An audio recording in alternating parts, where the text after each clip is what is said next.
Antara ASB dan juga emas, mana yang lebih bagus, mana yang lebih baik? Okey, ramai ada soalan macam ni, ramai yang ada dilema macam ni. Tuan-puan, yang sebenarnya kalau kita faham tentang konsep kewangan ni, kita tak perlu memilih, tuan-puan. Dalam buku mentor saya, Tuan Muhammad Zulkifli Syafi'i, dalam buku Bengsi Bebas Hutang dan juga buku Wang Emas, disimpulkan di dalam tu, beliau kata bahawa kalau dalam jangka masa pendek, memang tak dinafikan wang kertas, wang ringgit, itu yang kita perlukan. Sebab apa? Ketika berlaku kecemasan, kita memang perlukan cash dengan kadar yang segera. Sebab tu dia cakap, kalau duit yang kita nak guna dalam masa terdekat ni untuk tempoh 2 tahun dan ke bawah, duit tu simpan dekat dua tempat, sama ada ASB ataupun tabung haji.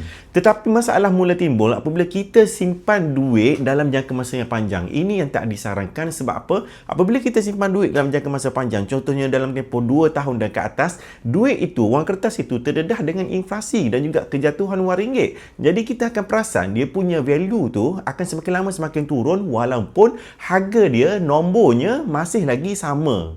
Sedangkan kalau kita simpan dalam bentuk emas, tuan-puan, saya ingat lagi emas pada tahun 2018 saya mula simpan emas. Pada masa tu harga emas 180, mahal dah. Saya pun pada masa tu menabung sikit-sikit sahaja. Sebab apa? Saya rasa emas tu dah mahal. Tetapi sebenarnya alhamdulillah saya ada juga tabungan. Sehinggalah pada hari ini emas yang bernilai RM180 itu telah pun menjadi melonjak dekat-dekat 440, 450 dah pada hari ini, tuan-puan. Kalau saya tak ada emas pada masa tu, sudah tentulah saya punya kekayaan tidak sebanyak seperti hari ini. Jadi tuan-puan dah ada kesedaran sekarang, tinggal lagi nak buat tindakan sahaja. Beg biru kat bawah tu saya sediakan untuk tuan-puan yang telah pun faham untuk mula menabung emas pada hari ini. Walaupun 1 gram tuan-puan menabung 2 tahun, 3 tahun lagi, tuan-puan akan berterima kasih kepada saya kerana sedarkan tuan-puan tentang kepentingan simpan emas. Kita jumpa dalam next video. Selamat berpuasa. Assalamualaikum.